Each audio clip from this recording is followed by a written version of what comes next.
कुंभ राशि वाले बंधुओं, स्वागत है आप सभी का मंथन भिंड यूट्यूब चैनल में। तो कुंभ राशि वालों, जरा ध्यान से सुनिए। यह समय आपके लिए परिवर्तन का समय है, महत्वपूर्ण योजनाओं के क्रियान्वयन का समय है। बहुत सारी पॉजिटिव खबरें आपके जीवन में आने वाली है, बहुत सारे मौके अपॉर्चुनिटी आपको मिलने वाले हैं। लेकिन साथ ही साथ नेगेटिव नकारात्मकता भी आपके बराबर से चल रही है, साथ में ही चल रही है। तो इसके लिए भी तैयार रहना अनिवार्य है। कार्यक्रम बेहद ही महत्वपूर्ण है, क्योंकि इस कार्यक्रम में हम आपको बताने वाले हैं कुछ जरूरी सावधानियों के विषय में, जो अगले 3 से 5 दिन या 1 हफ्ते तक आपको गाइड करेंगी और बड़ी गलतियों को करने से आपको बचाएंगे। इसी के साथ साथ हम आपको बताएंगे 5 बड़ी भविष्यवाणियां, और इन 5 बड़ी भविष्यवाणियों के अंदर ही छुपी हुई है वो 3 बेहद ही शुभ, पॉजिटिव, बहुत ही आपके लिए उन्नति कारक खबरें। इन्हें जानना आपके लिए अनिवार्य है। लेकिन एक चीज याद रखना, हमेशा जीवन दुष्भाव में होता है। जैसा कि हमेशा हम कहते ही रहते हैं, अच्छाई के साथ बुराई और बुराई के साथ अच्छाई है ही। तो ऐसे में कामयाब वही व्यक्ति होता है जो अच्छाई और बुराई के तालमेल को समझता है और बीच का संतुलन बनाकर चलता है। संतुलन ही तो जीवन का नियम है। तो आपको भी यही करना होगा। और गाइड करने के लिए कि आप कैसे करेंगे, ये बताने के लिए हम यहां पर मौजूद हैं ही महामाई के सेवक दास, जो आपको माई के संदेश पहुंचाते रहते हैं, आपके जीवन में माई की कृपा के मार्ग खोलते रहते हैं, और कैसे आप अपने सौभाग्य को जगाएं, कैसे ग्रह नक्षत्रों को समझें, समय और काल को अपने जीवन के लिए उत्तम दृष्टि से उपयोग कर पाएं, इसके लिए आपको गाइड करते रहते हैं। आज के इस कार्यक्रम को आप बिल्कुल भी हल्के में मत लेना। 3 बातें महत्वपूर्ण हैं। कुछ ऐसा आपके जीवन में घटित होने वाला है जिसके बारे में आपको मौन धारण कर लेना है, एक भी शब्द नहीं बोलना है। सबसे पहली चीज तो ये। इसी के साथ साथ छोटे छोटे कुछ जरूरी उपाय भी हैं जो इस समय और काल पर आपको करने होंगे। इनके विषय में भी जान लीजिए, क्योंकि उपायों से ऊर्जाओं को संतुलित किया जाता है, नकारात्मकताओं को दूर किया जाता है, शुभ ग्रहों के योगों को एक्टिवेट किया जाता है। लेकिन इन सबसे कहीं बढ़कर होता है वह सबसे बड़ा उपाय, महा सपोर्ट, जो आपको हम बताने जा रहे हैं इस कार्यक्रम के अंत में। इस उपाय को करने मात्र से अगले 3 से 5 दिन आपके जीवन में चमत्कारी परिणाम आप स्वयं देखेंगे ही नहीं, बल्कि आप स्वयं आश्चर्य में पड़ जाएंगे कि भाई ये इतनी तेजी से बदलाव कैसे हो गया। अब बदलाव क्या? बदलाव का मतलब है नेगेटिविटी दूर होना, पॉजिटिविटी का जागृत होना, कार्यों में आ रही रुकावटों का दूर हो जाना, कार्य बनने लगना, और शत्रु बाधा आदि से जो परेशान है तो उन्हें इस बाधा से मुक्ति प्राप्त होना। बड़ा महत्वपूर्ण कार्यक्रम है, इसे अंत तक जरूर देखना, क्योंकि इस कार्यक्रम में ज्योतिष के कुछ जरूरी सूत्रों का भी हमने आपके लिए वर्णन किया है। इन सूत्रों को भी जान लीजिए, तो गलतियां जो अनजाने में होती रहती हैं, उन गलतियों को करने से आप बचते रहेंगे। ठीक है, तो चलिए, उम्मीद करते हैं सारी बातें आप समझ रहे हैं। नवरात्रि भी आने वाली है ही, तो नवरात्रि के लिए भी कुछ नियमावली आपको हम बताते चलेंगे, ताकि देवी की विशेष कृपा के आप पात्र बन जाएं। एक चीज याद रखना कि ऐसा नहीं है कि देवी की कृपा के पात्र आप, मतलब कि देवी की कृपा आपको तभी प्राप्त होगी जब आप देवी की विशेष पूजा पाठ अनुष्ठान करें, क्रियाएं करें। ऐसा नहीं है। देवी की कृपा तो आपको क्या, सभी को प्राप्त है ही। देवी यानी शक्ति, यानी एनर्जी। अब शक्ति तो सबके अंदर है ही। वैज्ञानिक भाषा में कहें तो हर एक जो मटेरियल है, पदार्थ है, वह सबसे छोटा यानी कि अणु है। अणु से ही बना हुआ है एटम, और एटम के अंदर भी इलेक्ट्रॉन, न्यूट्रॉन और प्रोटॉन जो है ना, वो लगातार गतिमान रहते हैं। तो जो गति उन्हें गतिमान कर रही है, जो ऊर्जा उन्हें गतिमान कर रही है, वही ऊर्जा तो है शक्ति। यानी कि उस छोटे से एटम को जो ऊर्जा दे रही है, वही एटम निर्मित होकर भौतिक संसार के रूप में हमारे सामने प्रकट होता है, जीव जंतुओं के रूप में, वृक्षों के रूप में। और फिर वही जो संसार हमारे सामने प्रकट होता है, हम उसके साथ अच्छा बुरा अपने जीवन में प्राप्त करते हैं और उसे देखते और भोगते हैं। कहने का मतलब यह है कि अप्रत्यक्ष रूप से हम शक्ति से ही संवाद करते रहते हैं हर वक्त, और हम स्वयं भी शक्ति से ही निर्मित होते हैं। तो अब ऐसे में ये कहना कि शक्ति की कृपा आपके ऊपर नहीं है, यानी कि महामाई की कृपा आपके ऊपर नहीं है, ये तो बिल्कुल वैसी ही बात हो गई कि पानी से बनी हुई बूंद मन में ये सोचे कि पानी की कृपा उसके ऊपर कब होगी। जो पानी से ही बना है उसके ऊपर पानी की कृपा तो है ही, लेकिन यहां पर फिर भी जीवन में बाधाएं आती हैं, कष्ट आते हैं, परेशानियां आती हैं। जब देवी की कृपा हर वक्त हर एक जीव जंतु पर, हर एक व्यक्ति पर है, तो कुछ लोगों के जीवन में दुखी दुख और कुछ लोगों के जीवन में सुखी सुख क्यों होता है, इसे भी जान लो, समझ लो। दुखी दुख किसी के जीवन में होता है, इसका सबसे बड़ा कारण होता है कि उसके पास पात्रता नहीं है। यानी कृपा तो आ रही है, बरस रही है हर तरफ से, लेकिन उसके पास पात्रता नहीं है। क्यों? उसके खुद के ही कुछ गलतियों, खामियों की वजह से, उसके खुद के ही कुछ दुर्गुणों की वजह से। अनजाने दुर्गुण, अनजानी खामियां। और ऐसी स्थिति में जिसके अंदर ऐसे दुर्गुण होते हैं, अनजानी खामियां होती जो हम आगे आपको बताने वाले हैं, तो ऐसी स्थिति में उस इंसान की हालत बिल्कुल वैसी ही होती है कि एक बड़ा पानी का कटोरा है और बरसात हो रही है, लेकिन वो उस कटोरे को उल्टा लेकर खड़ा है। तो जब उल्टा लेकर खड़ा है तो उसके अंदर पानी कैसे भरेगा? कृपा तो बरस रही है, लेकिन आपके अंदर पात्रता नहीं है, इसलिए आप पात्र ही नहीं संभाल पा रहे, तो कृपा भरेगी कैसे? बुद्धि के पात्र की बात हो रही है यहाँ पर। देखो, ये बातें बहुत गहरी हैं, लेकिन जो समझते हैं अध्यात्म को, जो जानते हैं धर्म को, उनके लिए इतनी गहरी भी नहीं है, आराम से समझ आ जाएगी। तो सबसे महत्वपूर्ण कार्य क्या है हमारे लिए जीवन में, जो हमारी उन्नति का कारक बनता है? यहाँ वहां दिया जलाते रहने से, यहाँ वहां इसकी उसकी पीछे भागते रहने से नहीं होता। ये होता है जब आप अपने अंदर पात्रता लेकर आते हैं। और दैवीय कृपा को प्राप्त करने की पात्रता कैसे हासिल होती है, ये हम आपको सिखाने वाले हैं आज के इस विशेष कार्यक्रम में। ये महामाई का संदेश है, गिफ्ट है, जिसे जो व्यक्ति समझेगा वो आने वाले समय और काल में अपने भाग्य का निर्माता स्वयं हो जाएगा।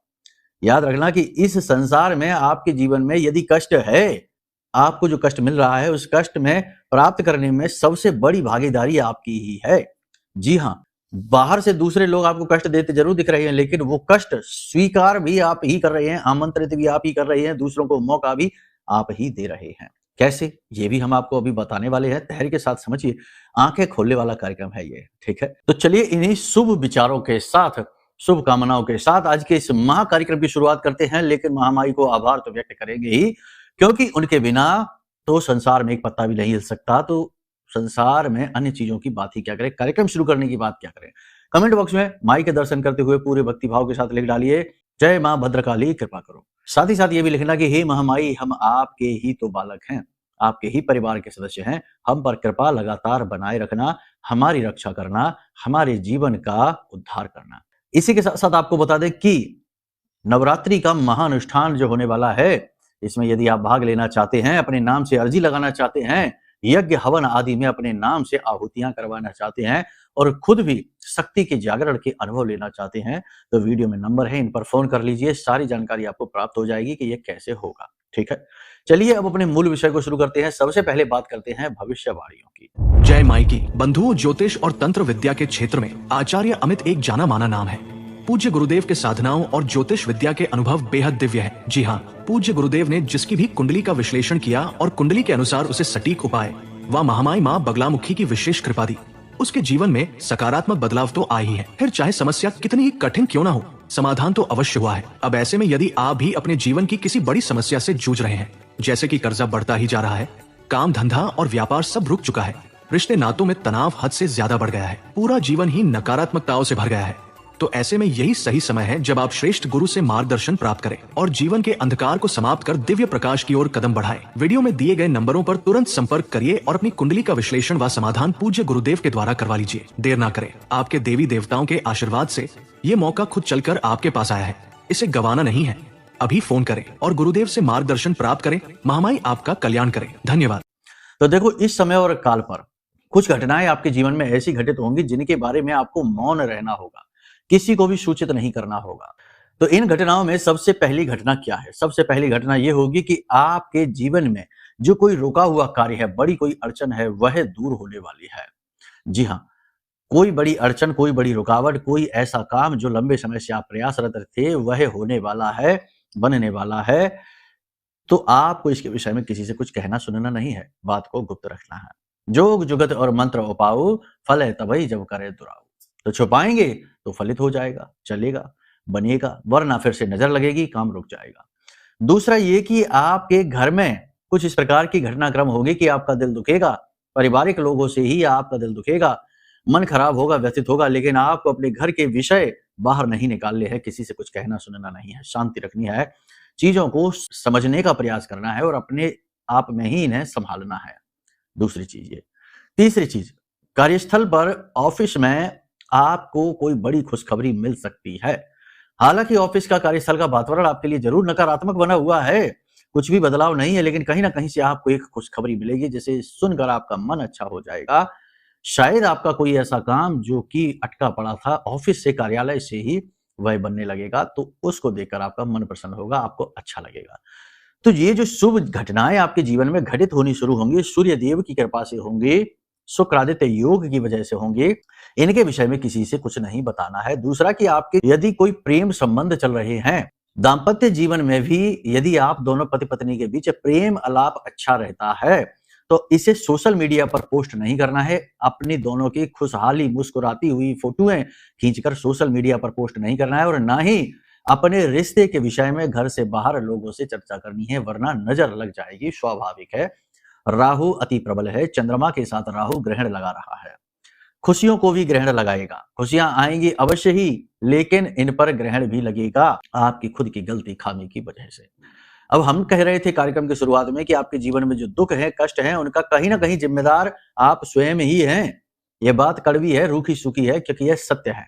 हर एक को ये बात हजम नहीं होगी। लोग कहेंगे ऐसा कैसे हो सकता है, हम कैसे अपने दुखों के जिम्मेदार है, हमें तो वो दुख देता है, उस इंसान ने हमारे साथ धोखा किया, उस इंसान ने हमें परेशान किया, तो दुख तो वो दे रहा है, हम कैसे जिम्मेदार हुए। तो समझो, देखो हम आपको बता दें, 2-3 तरीके की चीजें हैं। हम लगातार कुंडली आकलन करते हैं आप लोगों की, और हम देखते हैं कुछ चीजें ऐसी हैं कि लोग कहते हैं कि गुरुजी हम जानते थे, कुंडली आई पति पत्नी की, दोनों में विवाद है, झगड़ा है, बात नहीं बन रही, पति पत्नी के सामने ही अन्य प्रेम संबंधों की चर्चाएं कर रहा है, मारपीट करता है।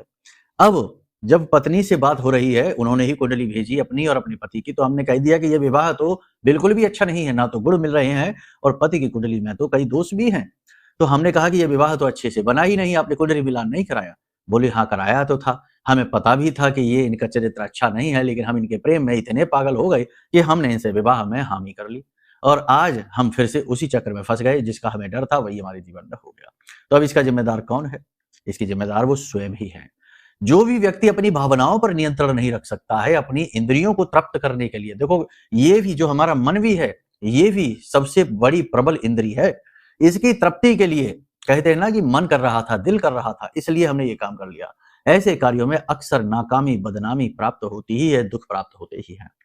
ऐसे ही हम आपको एक और बताते हैं कि एक और हैं श्रीमान सज्जन, वो करोड़ों रुपए के लॉस में है, उनका घर भी बिकने को हुआ और बिक ही गया। ये समझो, कुंडली हमको दिखाई, हमने कहा नहीं बचेगा घर आपका तो जाएगा ही। उनके साथ एक ऐसे व्यक्ति ने धोखा दिया जो कुछ समय पहले उनका मित्र बना, उनके साथ आया और बिजनेस किया। इन्होंने पैसा कर्जा लेकर लगा दिया, उसने प्लान बनाया, मेहनत की, बाद में बिजनेस में उसने इन्हें धोखा दे दिया और अपने नाम सब कुछ करा लिया, कर्जा इनके नाम आ गया। जो भी कुछ हुआ हो, अब ये परेशान है, बिजनेस भी बंद हो गया, प्रॉफिट वो लेके भाग गया, रिश्ता भी टूट गया। तो अनजान व्यक्ति पर तुरंत प्रसन्न होकर इतना भरोसा कर लिया कि उसके ऊपर धन लुटा दिया सारा, और अब कहते हैं कि हम क्या करें बताओ, हमें कितना कष्ट, किसने कष्ट दिया? आपने स्वयं कष्ट मोल लिया। हम तो कहते ही रहते हैं कि किसी भी व्यक्ति की बातों से इतनी जल्दी प्रभावित ना हो जाओ। धर्म में भी यही है। बहुत से लोग कहते हैं कि गुरुजी हमारे तो गुरु हैं, लेकिन हमें न जाने क्यों अब अच्छा नहीं लगता है, क्योंकि वो हमसे पैसे ही मांगते रहते हैं, कहते ही रहते हैं पहले बातें अच्छी करते थे, पहले अच्छी अच्छी चीजें बताते थे, लेकिन अब कहते रहते हैं पैसा डाल दो, हम ये पूजा कर देते, वो पूजा कर देते, ये कर देते, और मोटी मोटी रकम मांगते हैं, कभी 20,000, कभी 50,000, कभी 30,000। तो हमने कहा कि अब आप खुद ही समझो। बोले कि हम तो अब समझ ही नहीं पा रहे कि ये क्या हो रहा है, गुरु जी ही धोखा दे रहे हैं, गुरु जी ही हमको दुख दे रहे हैं। तो अब ये क्या है? किसी की बातें सुनी, अच्छा लगा, सब कुछ, 4 बातें सुनकर मीठी मीठी प्रभावित हो गए, गुरु ही बना लिया। हमसे भी बहुत से कहते हैं कि गुरु जी हम आपसे दीक्षा लेना चाहते हैं। हम कहते हैं अभी दीक्षा न लो, अभी हमें देखो, हमारी बातें सुनो, समझो, कुछ समय, कुछ महीने, कुछ वर्ष हमें समझो, परखो, जानो, और जब सब ठीक लगे तब आगे बढ़ो, है ना? पानी पियो छान कर और गुरु बनाओ जानकर। तो वही तो हम कहते हैं, हमें आवश्यकता नहीं है कि हमारी शिष्यों की संख्या बढ़ जाए, माई के भक्तों की संख्या बढ़े तो हम तो माई की तरफ भेजते हैं, वहां जाओ, वहां सुनवाई हो रही। हम तो केवल द्वारपाल हैं, गेट कीपर हैं, ठीक है? तो लोग हमसे भी इस तरह से जुड़ना चाहते हैं। हम कहते नहीं, मार्गदर्शन देंगे, दीक्षा नहीं देंगे, दीक्षा देने में समय है, अभी इतनी जल्दी नहीं। 4 कार्यक्रम हमारे देखे और मन हो गया कि बातें अच्छी हैं, चलो दीक्षा ले लेते, नहीं इतना जल्दी नहीं, ऐसे नहीं होता ये सब। लेकिन हो यही रहा है, लोग दूसरों के चक्करों में फंस रहे हैं, फिर लुट रहे हैं, फिर आते हैं और कहते हैं कि गुरुजी अब हम क्या करें बताओ। खुद ही तो कर रहे हो ऐसा, बहुत जल्दी से प्रभावित हो रहे हो, बहुत जल्दी से लोगों पे भरोसा कर लेते हो, बहुत जल्दी से लोगों का भावनाओं का शोषण, भावनात्मक शोषण का शिकार हुए जा रहे हो। अपना पैसा दे दिया किसी की मदद करने के लिए, किसी के लिए सब कुछ, अपना मन, अपनी भावनाएं दे दी, और बाद में उसने जब उसका दुरुपयोग किया तो फिर कहते हो कि इसने हमको कष्ट दिया। इस संसार में आपको किसी की आवश्यकता नहीं है, पहली चीज तो ये, क्योंकि उस पूर्ण ब्रह्म से ही उत्पन्न जीव यानी अंश आपके अंदर विराजमान है, यानी भी आप भी अपने आप में पूर्ण है।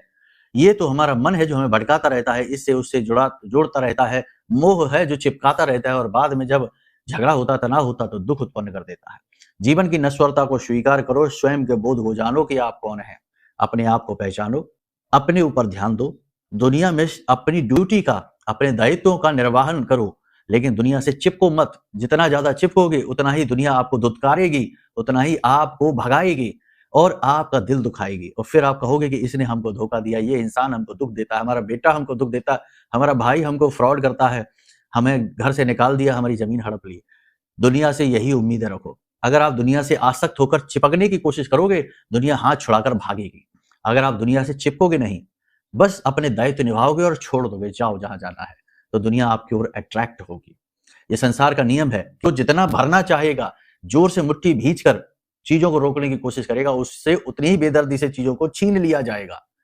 और जो दुनिया को जितना देना चाहेगा कि ले जाओ, ये भी ले जाओ, यानी दायित्व की बात कर रहे हैं यहाँ पर, अपना पैसा लुटाने की बात नहीं कर रहे, यानी अपने दायित्व जो इच्छा से निभाएगा उसे मन भर के भर दिया जाएगा। यानी जो खाली करेगा उसे भर दिया जाएगा और जो भरने की कोशिश करेगा उसे खाली कर दिया जाएगा। ये संसार का नियम है। समझते नहीं है लोग, आप भी नहीं समझते हो, इसीलिए दुखी रह जाते हो। तो आसक्तियां नहीं करनी है, दायित्व निभाने हैं, प्रेम करना है, शुद्ध प्रेम। शुद्ध प्रेम है केवल प्रसन्न हो जाने में, है ना। घर में आपने पौधा लगाया, पौधा हरा भरा हो गया, फूल लग गए, उसे देखकर आपको खुशी हुई, आनंद हुआ, वही प्रेम है। अब उस पौधे पर कब्जा कर लिया, उसके पास ही खड़े हैं, हर वक्त पानी की कमी ना हो जाए, कहीं ये ना हो जाए, वो ना हो जाए, अब वो जरा सा मुरझा गया, सूख गया, तो अब दुखी हो गए। ये मोह है, आसक्ति है, चिपकना है। पौधे का स्वभाव है, आज खिलेगा कल मुरझाएगा, प्रकृति उसे उत्पन्न कर रही है, प्रकृति ही उसे समाप्त करेगी। आप समझ रहे हैं ना। इस तरीके से जीवन को जियोगे तो हमेशा दुखी ही रहोगे और उपाय और क्रियाएं भी काम नहीं करेगी, क्योंकि उपाय और क्रियाएं भी अज्ञानता में कार्य नहीं करते हैं। काम तो सब करते हैं, लेकिन इनके लिए विवेक होना अत्यंत आवश्यक है ना। अविद्या के स्थान पर, जहां अविद्या रहती है, वहां कोई भी पूजा पाठ अनुष्ठान क्रियाएं कार्य नहीं करते, क्योंकि पात्रता ही नहीं है। पात्रता तो तब हो जब आप स्वयं को जाने, स्वयं का बोध हो, अपने जीवन के उद्देश्य को पहचाने, अपने दायित्वों का निर्वहन करें और भगवत भाव में लीन रहें, एकाग्र रहें, मौन रहें, शांत रहें, गंभीर रहें। हर वक्त व्याकुल न रहें, तड़पते न रहें, ये मिल जाए, वो मिल जाए, इससे बात कर ले, ये हमसे बात क्यों नहीं करता है, ये हमारे पीछे, हम इसके पीछे जाते हैं, ये हमें धुतकारता क्यों है, हमारा यहाँ मान सम्मान क्यों नहीं है, यहाँ हमारी बेइज्जती क्यों। ऐसी बात देखो, ये सारी बातें हम आपको इसलिए समझा रहे हैं क्योंकि गुरु का धर्म है शिष्य का मार्गदर्शन करना, उसे सही राह पर लाना, और यही सही राह है। बताने को तो हम भी बता देते हैं कि यहाँ दिया जला देते हैं, और हम बताते भी हैं, ये तिलक लगा लो, ये कर लो, वो कर लो, लेकिन तब भी बहुत से लोगों को लाभ मिलता है, लेकिन बहुत से को नहीं मिलता।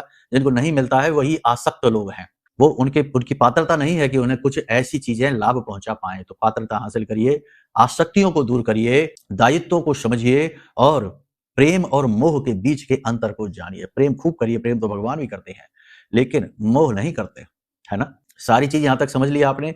अब 3 बातें हैं जिनका ध्यान रखिए।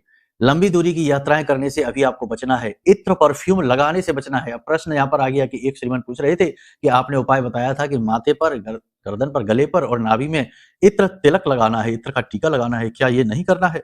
करना है। इस उपाय को आप करिए। ये जो है ये एक उपाय है, एक क्रिया, एक विधान है, इसका उद्देश्य अलग है। लेकिन हम जो मना कर रहे हैं परफ्यूम लगाने की, वो वाला है कि जैसे फुसफुस करके जो लगाते हैं और उसमें अल्कोहल भरा है, तड़ंग भरी हुई है, इससे शुक्र आपका निगेटिवली एक्टिवेट हो जाएगा। और ये राहु का समय है, राहु मंगल के साथ अंगारक बना है, बुध के साथ बैठा हुआ है, जड़त्व बन रहा है और चंद्र के साथ बैठकर ग्रहण लगा रहा है। अब ऐसे में अगर शुक्र भी निगेटिवली एक्टिवेट हो गया तो सूर्य को भी खराब कर देगा। तो इसका मतलब ये है कि भयंकर रुकावटें, दुर्घटना, हादसे और मान सम्मान की हानि हो सकती है।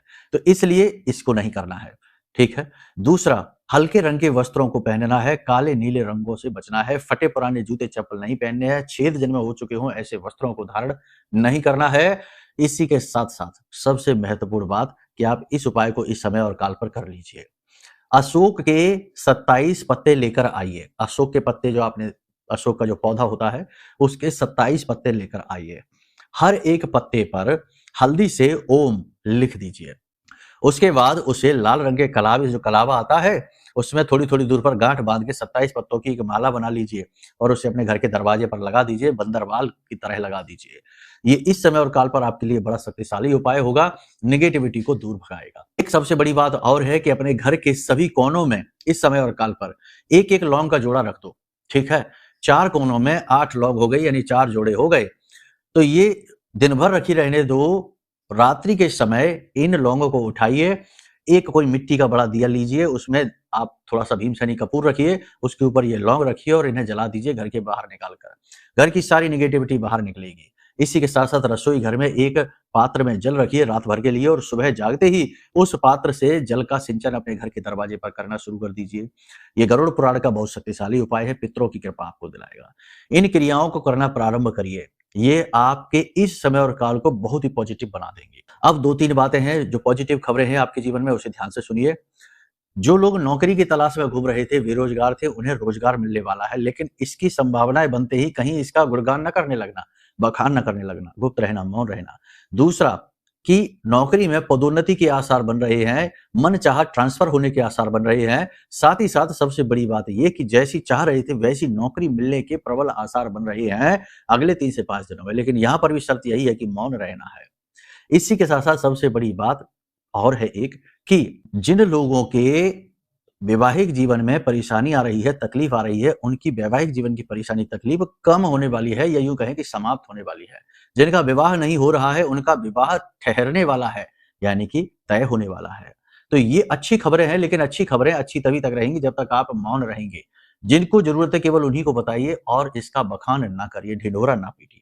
बस इन चीजों का आप ध्यान रखिए, फिर देखिए कि कैसे कमाल हो जाता है। याद रखना कि हर वक्त कुछ करते रहने से कभी-कभी हम अपने लक्ष्यों से बहुत दूर हो जाते हैं। कभी-कभी समय की मांग होती है कि हम कुछ भी ना करें, बस हम देखें चीजों को और जितना जरूरी है उतना अपना रोल निभाएं। इसी में हमारी उन्नति होती है। यानी कि अति सक्रियता की नहीं, कभी-कभी अक्रियता की या निष्क्रियता की आवश्यकता भी होती है। हर वक्त बोलने की नहीं, कभी-कभी मौन हो जाने से बातें जल्दी बन जाती हैं। मौन की भी आवश्यकता होती है। तो ये वही समय है। तो चलिए यहां तक सारी बात आपने समझ ली। अब एक चीज याद रखना कि जो भी कुछ हमने आपको बताया है पॉजिटिव, नेगेटिव, वो ग्रह गोचरों के आधार पर बताया है। हो सकता है कि आपके जीवन में किसी प्रकार की बड़ी परेशानी चल रही हो या अचानक डाउनफॉल आ गया हो या नेगेटिविटी बहुत ज्यादा फील हो रही हो, तो इसके लिए पहला काम कि कुंडली आकलन करा लो। दूसरा काम कि यह ब्रह्मास्त्र विद्या मां बगलामुखी का महाशक्तिशाली रक्षा कवच है, इसे मंगवा लो। ये महारक्षा कवच आपके जीवन का उद्धार करेगा, देवी की सीधी कृपा का पात्र आपको बना देगा और जीवन की अशुद्धियों को दूर करेगा, नेगेटिविटीज को दूर करेगा। तो इसे आप मंगवा लो। इन 2 कार्यों से, बहुत सारी परेशानियों से तो आप यूं ही कुछ ही समय में मुक्त हो जाएंगे। ठीक है, तो चलिए अब आज के इस कार्यक्रम को यही विराम देते हैं। हमेशा हंसते रहिए, मुस्कुराते रहिए, सकारात्मक रहिए और प्रेम से बोलिए जय माई की, जय मां बगलामुखी। हमारे प्रिय और परम पूज्य आचार्य जी ने अपनी साधनाओं के अनुभवों पर आधारित शक्तिशाली उपाय और क्रियाओं के माध्यम से हजारों लोगों के जीवन को पूरी तरह से बदला है। आचार्य जी के द्वारा बताया गया हर एक उपाय इतना सटीक और कारगर होता है कि जो भी इसे पूरे भाव के साथ कर लेता है उसे साक्षात महामाई की कृपा और आशीर्वाद प्राप्त हो जाती है। इसलिए निसंकोच इन उपायों को पूरे भाव के साथ करिए, आपका कल्याण होगा। जय माई की।